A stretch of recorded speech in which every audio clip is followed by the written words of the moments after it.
Hello guys, welcome to my channel Karmakar food vlogs. আশা করছি তোমরা সবাই খুব ভালো আছো, ইভেন তোমাদের পরিবারের সকলে সবাই খুব ভালো আছে। তো তোমাদের সবাইকে জানাই হ্যাপি নিউ ইয়ার। তো আজকে আমরা যাব সোনারপুরের বিপত্তারিণী মন্দির দর্শন করতে। তার সাথে সাথে বারুইপুর বা রাজপুরে রয়েছে একটি মহাপ্রভুর মন্দির বা পদচিহ্ন এরকম কিছু একটা আছে। তো আমরা সেটা ওখানে গিয়ে জেনে তারপর তোমাদেরকে জানাবো। তো এই দুটো জায়গা যাব, আর সাথে আশা করছি আশেপাশের কিছু রাধা গোবিন্দর মন্দির তোমাদেরকে দেখাবো। তো চলো আজকে বেরানো যাক। এখন বাজে দুপুর 12টা। তো বেরাই। তো চলো, আর ব্লগে যদি কোনো ভুল ত্রুটি হয় অবশ্যই কিন্তু কমেন্ট বক্সে জানিয়ে দিও। তো চলো বেরানো যাক। A few moments later. এই মন্দিরে কিন্তু মায়ের পা ছুঁয়ে পুজো দেওয়ার চল রয়েছে। ও ভুল বললাম, এটা কিন্তু মায়ের মন্দির না, মায়ের বাড়ি। এখানে আসবেন কিভাবে? ট্রেনে করে আসতে হলে সোনারপুর স্টেশনে নেমে বাইরে বেরিয়ে অটো করে একদম পৌঁছে যাবেন এই মন্দিরে। আর মেট্রো করে আসলে কবি নজরুল থেকে নেমে একটু হেঁটে তারপর একটা অটো করে 20 টাকা ভাড়ার বিনিময় পৌঁছে যাবে এই মন্দিরে বা মায়ের বাড়িতে।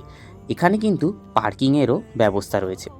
এখানে কিন্তু বিনামূল্যে জুতো রাখারও ব্যবস্থা আছে। এখানে খুব সুন্দর একটা পাখির খাঁচাও কিন্তু রয়েছে। হয়তো আগে এখানে পাখি ছিল। আর বাইরে কিন্তু অনেক মিষ্টির দোকান বা ডালার দোকান রয়েছে, তোমরা চাইলে কিন্তু কিনে নিতে পারো। মন্দির কিন্তু দুতলা, আর মা কিন্তু দুতলাতেই বিরাজমান। সাধক বাবা দুলাল একটানা 3 দিন একটি বেলগাছের তলায় ধ্যান শুরু করেন। দ্বিতীয় দিন সন্ধ্যায় মাত্র 17 বছর বয়সে মায়ের দর্শন পান। এখানে কিন্তু সেই বেলগাছটিও রয়েছে। বিস্তীর্ণ এলাকা জুড়ে পাতা আছে লাল চাদর, তার উপর ভক্তরা বসে মাকে পুজো দিচ্ছেন।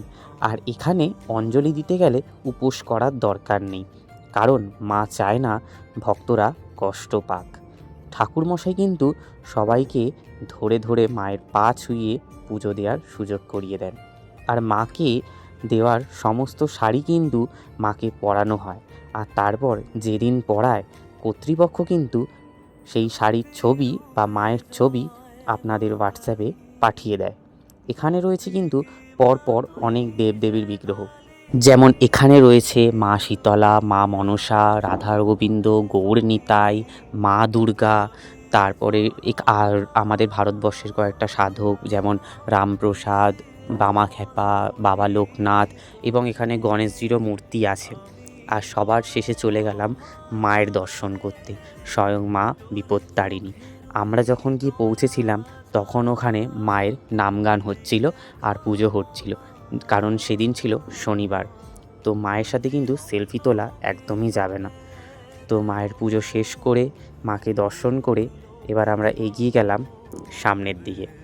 মন্দির খোলা থাকে ভোর 6টা থেকে সকাল 11:30 এবং দুপুর 2:30 থেকে বিকেল 5:30 পর্যন্ত। A few moments later.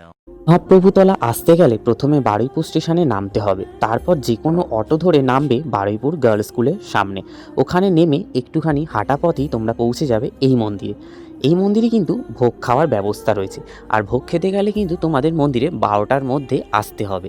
আর এই মন্দিরে কিন্তু ভোগ খাওয়ার জন্য কোনো টাকা পয়সা লাগে না, বিনামূল্যেই তোমরা ভোগ গ্রহণ করতে পারবে।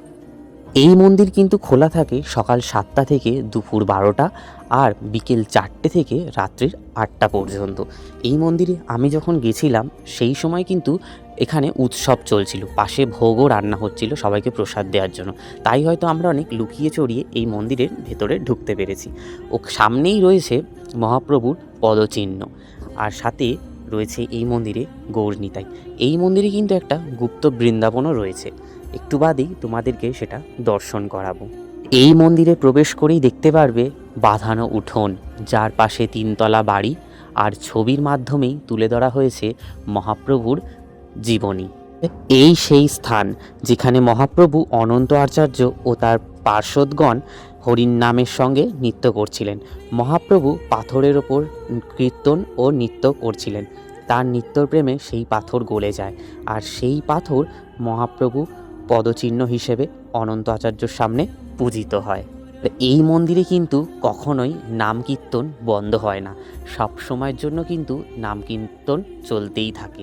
আর এই নাট মন্দিরে কিন্তু খুব সুন্দর করে শতরঞ্জি বিছিয়ে দেওয়া হয়েছে, যাতে ভক্তরা মনের আনন্দে প্রভুকে ডাকতে পারেন এবং নাম কীর্তন করতে পারেন।